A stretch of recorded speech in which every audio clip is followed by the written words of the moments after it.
Hey guys, Liberty Band 20 here. Welcome to 30 Days of the Christian. Today we're going to go through day 25.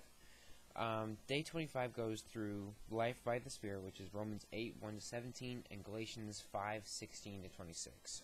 So the first thing we're going to jump into is straight right into Romans.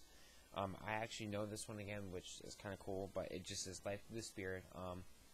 Right off it goes, therefore there is no condemnation for those who are in Jesus Christ.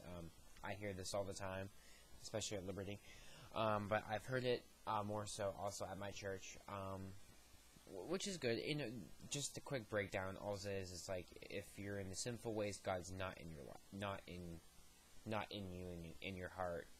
But if you are in God's, you have the Spirit. You know, you're filled with the Spirit, and it does come often, but you know, sometimes you really know when it's true. Personal experience was for that.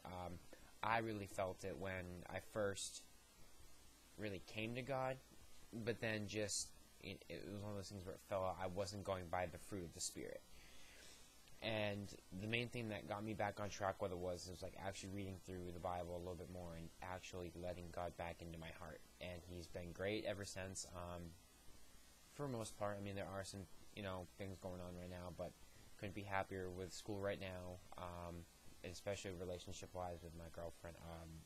I could not be happier in a better place. There are some changes coming in, soon for my future, but that's a topic for another time. We're gonna get back on track here. Back through the Romans one, it just basically just says, cry out to God, and you'll receive the Spirit. And then we go to Galatians 5, 16 to 26.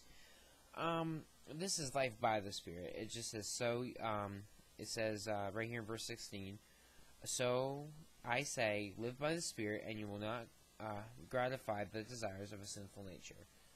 We all know the sinful nature. I mean, most of us do. Not some of us do. I guess is the best way to go. It's in the Ten Commandments. A lot of this is just not to sin. And a lot of these readings reflect back on the earlier days, like when we did the Ten Commandments, which I forget which day that was, to be in all honesty, but, it reverts back to those, it reverts back to sin, temptation, lust, all that stuff. I mean, it repeats itself not to be forgotten. That's the whole point. But I think, as some of you know, if you go back to my very first series I ever did on this channel, which was The Truth Hurts, I did 3 parts to it. The last part I really get into it, about the whole desire thing. But, Galatians, it just, continues to say, it says, cursed is everyone who is hung on a tree. He has redeemed us in order for the blessings to be Abraham might come from the Gentiles through Jesus Christ, so that by faith we may receive the promise of the Spirit. It just says, through the sacrifices of what Jesus did, we receive the fruit of Him, and we receive God's grace. That's all I got, guys. Day 26 tomorrow. I can't believe it's already been 25 days, or at this point that we've been doing this. After this, I don't know what I'm going to do. I'm going to look through here and see what I can do for videos. But yeah, guys, that's it for today. Day 26 is tomorrow, like I said. This is Liberty Band 20, and I'm out.